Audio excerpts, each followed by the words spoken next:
Hola, ¿qué tal, mercaderes? Bienvenidos a este podcast, nuevo podcast en el que vamos a hablar sobre Javier Milei, una figura odiada y amada por muchos individuos y que ya sabéis que yo fui a conocer en persona antes de que fuera presidente de Argentina, porque desde aquí, desde España, admiraba la pasión y energía que tenía a la hora de combatir el estatismo.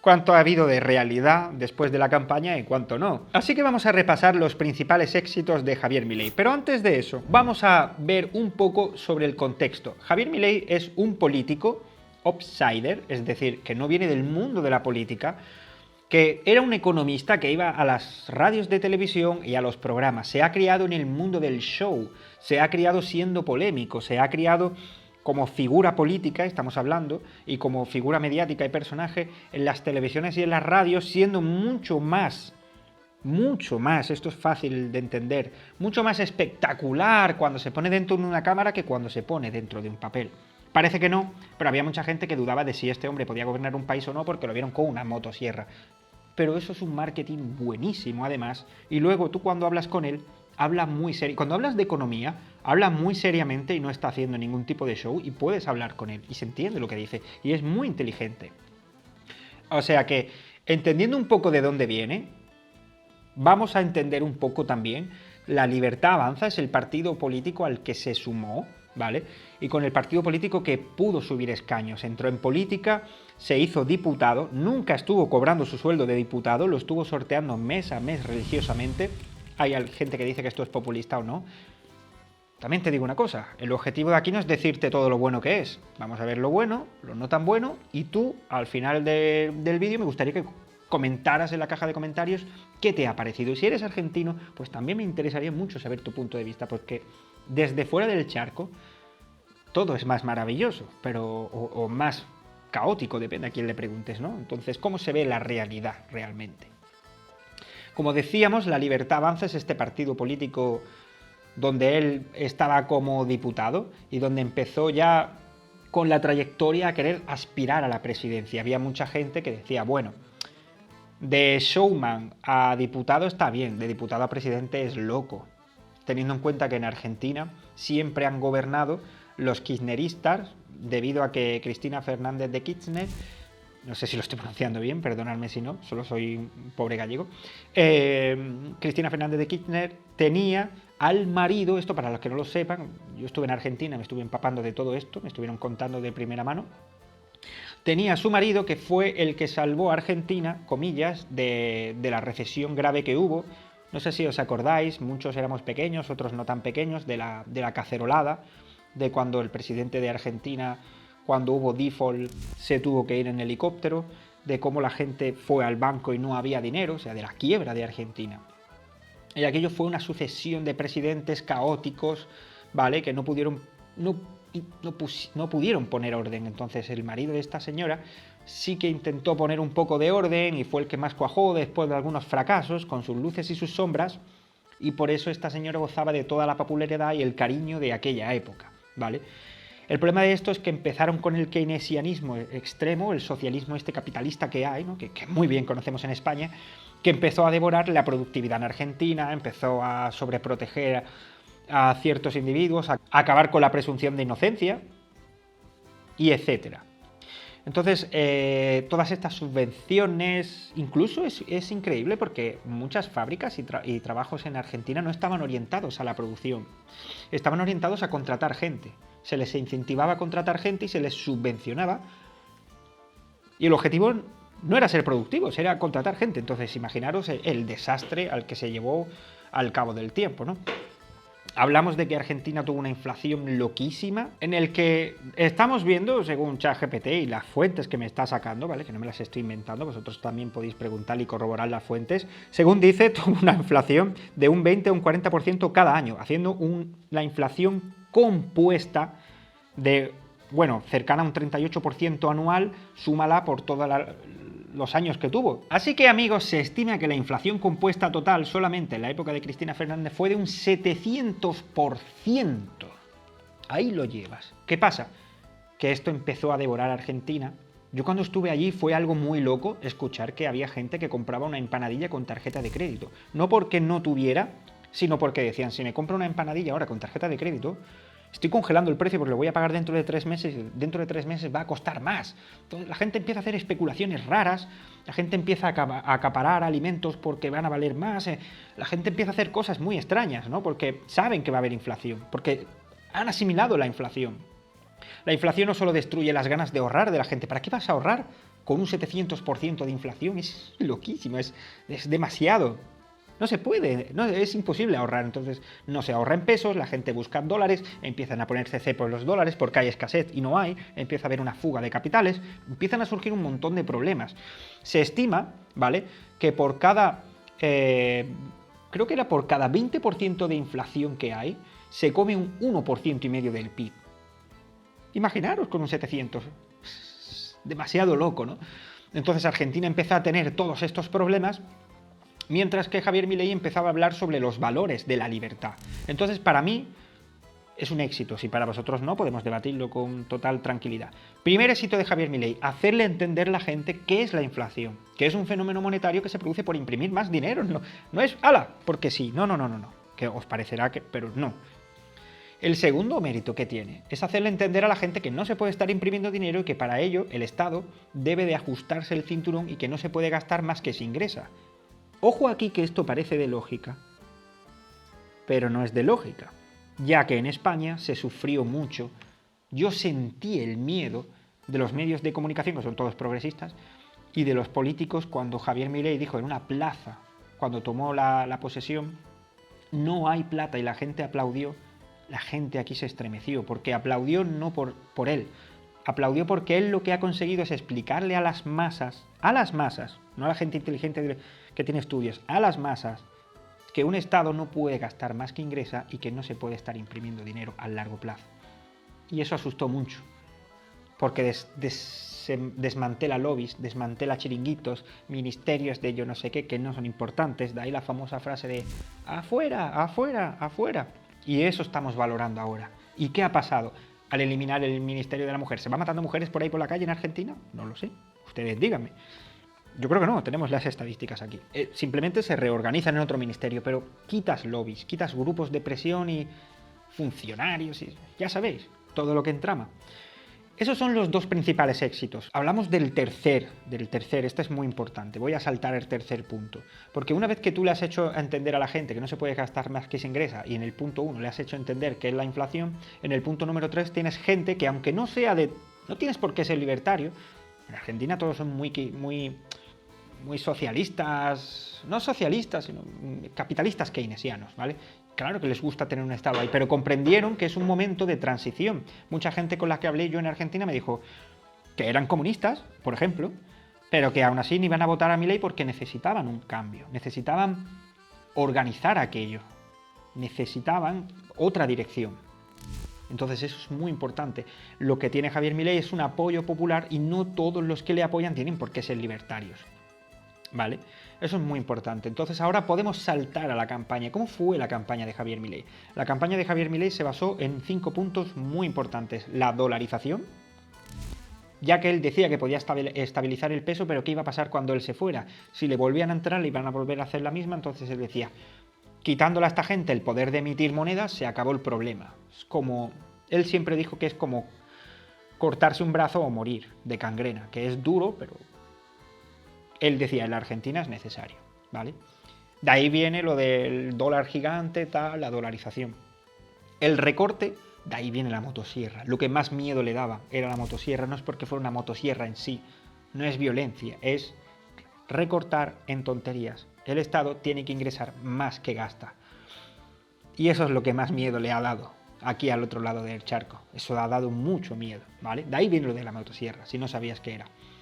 Y otras partes de su plan era estabilizar la economía, enseñar las ideas de la libertad, decirle a la gente, las ideas de la libertad funcionan. Y como él dijo en la conferencia, cuando yo fui a verlo personalmente, aquí tenéis la foto, o algunos tramos de cuando yo estuve allí.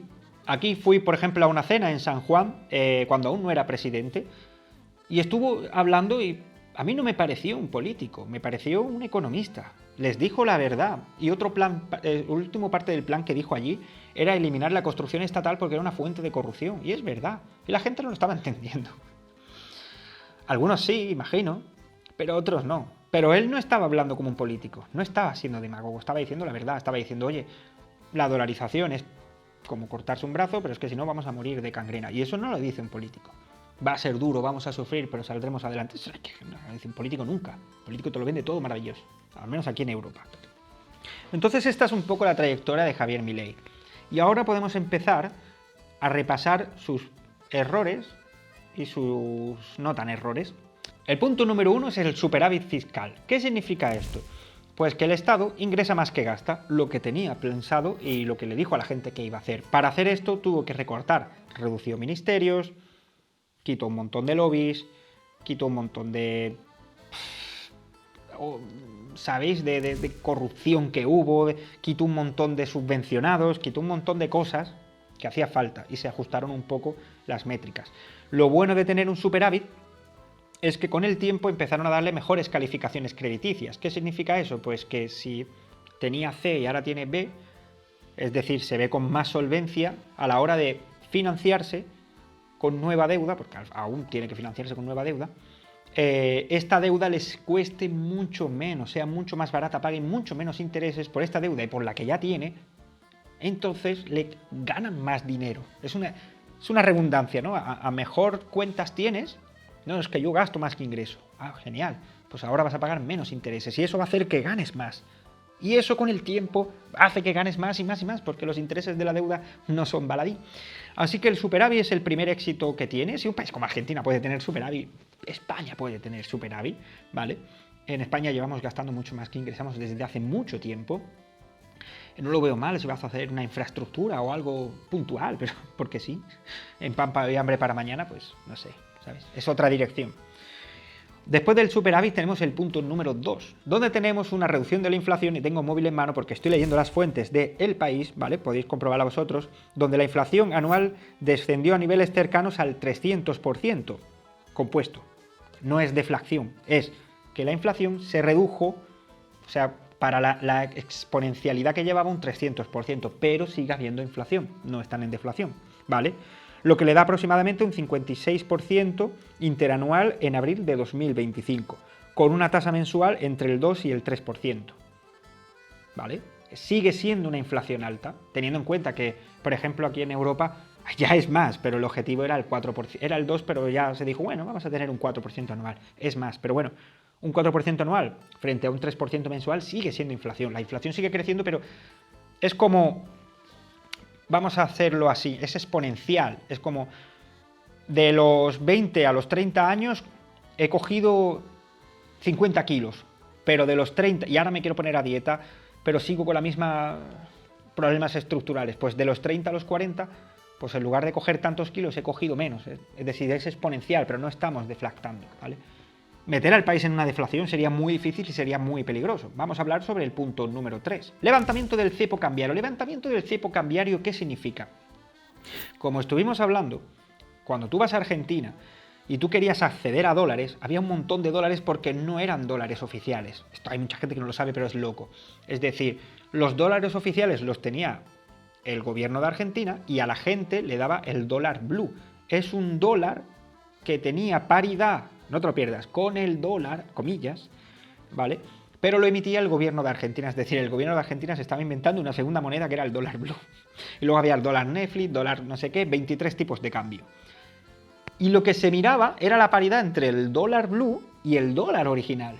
Porque Argentina metía muchos más dólares blue que dólares originales tenía. Es súper loco, súper loco. Entonces, ¿qué pasa? Que un argentino que quisiera dólares no tenía dólares originales, tenía el dólar blue o el dólar que había en las tasas de cambio o el que les permitía tener el Estado, ¿vale?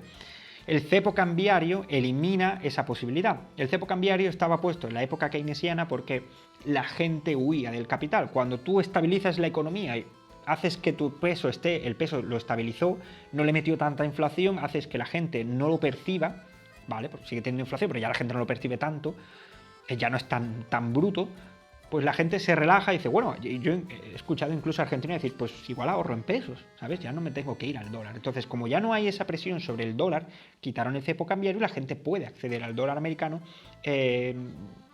Todavía hay ciertas restricciones, empresas, ¿no? ¿Vale? Para que aquello no se le descontrole, para que no tenga ataques desde la izquierda, que también lo sabotean, porque intentaron que fracasara en eso, pero la verdad que fue un éxito. Llevamos ya, me parece que son 15 días desde que se liberó el cepo cambiario y la moneda se ha estabilizado y entre los 2 pesos se está acortando.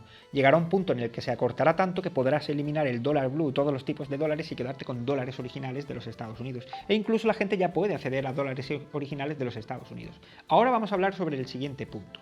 Si tenemos un fortalecimiento del peso y tenemos un cepo cambiario y una inflación que no sube tanto y un superávit, ¿qué es lo que nos da?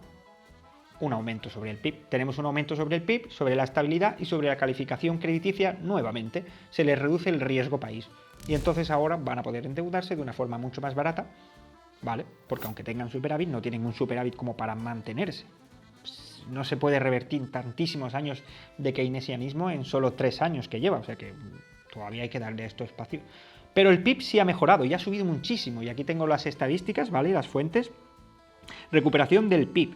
Crecimiento del PIB después de años de recesión, que estaban en recesión, ¿vale? Más inflación, estanflación, muerte para la clase media. Esto va a crear clase media y vamos a ver otros datos entonces que están conectados. Después de años de recesión, la economía argentina mostró señales de recuperación con el crecimiento de un 5,7 interanual en febrero de 2025. Fuentes El País y eleconomista.com.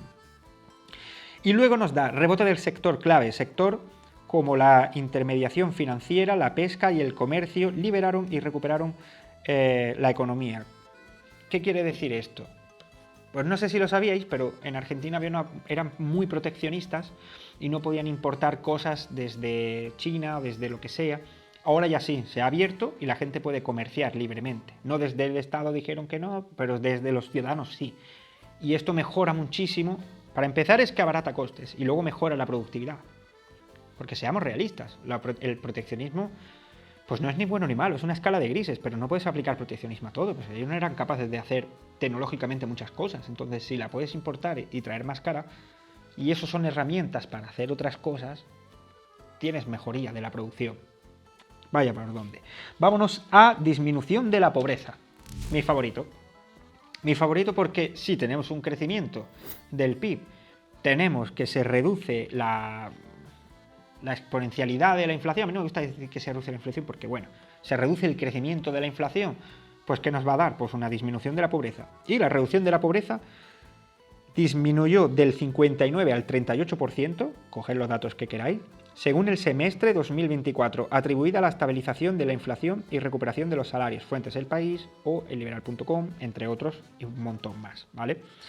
Después de eso nos queda la reforma y estructura de la desregularización, que este sería otro punto muy importante. Y procedo a leer. Reducción del tamaño del Estado. Se implementó una significativa reducción del aparato estatal, incluyendo el cierre de 10 ministerios, más de 100 secretarías, así como despidos aproximados de 34.000 empleados públicos. Y aún así subió el PIB, y aún así bajó el paro, y aún así mejoró la economía, porque esta gente no es productiva. Y punto. Esta gente está en el consumo, pero no está en el PIB, ni de coña. No ofrecen ni bienes ni servicios. El resto no lo voy a leer, simplemente ahora vamos a reflexionar sobre la trayectoria de Javier Milei, ¿no? Es una figura política muy, muy controversial. Estos son sus logros. ¿Cuáles son sus fracasos? Sus fracasos, en Twitter, por ejemplo, se le ocurrió la genial idea de poner un post sobre una criptomoneda, el contrato inteligente, y mucha gente compró y se produjo un pam y luego un dam, y algunas personas perdieron su dinero, también algunas otras ganaron su dinero.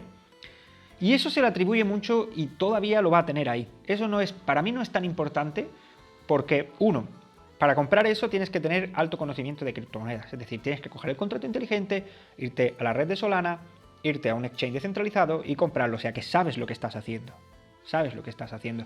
Dos, todos sabemos cómo son las inversiones. Nadie te promete nada. Cuando tú te sale el presidente de China, Xi Jinping, y te dice, me encanta la compañía Huawei, pues si luego pierde dinero, tú no vas a Xi Jinping y dices, oye, tú, ¿sabes? Eso es así, ¿vale? ¿Es un error promocionar? Sí, es un error promocionarlo, las cosas como son, pero la gente que entraba ahí sabía lo que hacía, y luego los que compraron abajo y vendieron arriba, esos no tienen quejas, solo tienes quejas los que compraron arriba. No compró tanta gente, creo que fueron unos 3.500, las billeteras que compraron arriba del todo, y no necesariamente eran gente de Argentina, y no es, Javier Milei me arruinó, tú has metido ahí todos tus ahorros. Porque, repito, la gente que compra esto sabe lo que se expone, sabe lo que es un DEX, sabe mirar la liquidez, sabe si la liquidez está bloqueada o no. Yo no voy a meter ahí todos mis ahorros porque he visto un tweet. Pues yo cuando vi ese tweet pensé, pues le han hackeado la cuenta. Que luego no, y está mal, ok. Pero la gente sabía lo que se exponía. Y para mí no opaca todos los grandes éxitos que ha tenido como economista. No sé por qué puñetas hizo eso. Cuando algo está mal se dice. Las cosas no son blanco y negro, tiene una escala de grises. Y esto sería lo único que yo pondría malo en su balanza. Esto, junto con esta forma a veces de tener que generar espectáculo. Es decir, yo entiendo el espectáculo en elecciones, entiendo el espectáculo para llegar hasta ahí, pero una vez que llegue ahí, pero bueno, es su carácter y es su ego. Pero yo sería un poquito más moderado para según qué cosas, porque la gente se pone muy nerviosa. Más cuando les vas a quitar su sustento y sus pagas y sus chiringuitos y llegas tú, otros dirán que se jodan. Bueno, ya está. Es el estilo argentino. Yo sí sería un poquito más moderado ahí, pero no tengo mucho más en la balanza. Si tú tienes más en la balanza, cuéntamelo, sin problemas. Y si ahora toca la siguiente pregunta. ¿Y si tú crees que lo ha hecho bien o lo ha hecho mal en forma general? Para mí es obvio, pero cada uno tiene su punto de vista. Lo que yo he leído son fuentes. He leído fuentes. O sea, yo no podría añadir más, pero son opiniones mías personales. Hasta aquí el vídeo de hoy. Espero que os haya gustado. Según mi opinión, el liberalismo funciona, el capitalismo funciona, lo siento, pero un panadero se levanta a las 5 de la mañana porque quiere ganar dinero, no porque le caigas bien. Y ese egoísmo me beneficia. Y eso es así. Las cosas no son blanco y negro, todo tiene sus matices, pero según yo van en una dirección mucho mejor. Así que ya me contaréis en la caja de comentarios. Un saludo, gente, y hasta luego.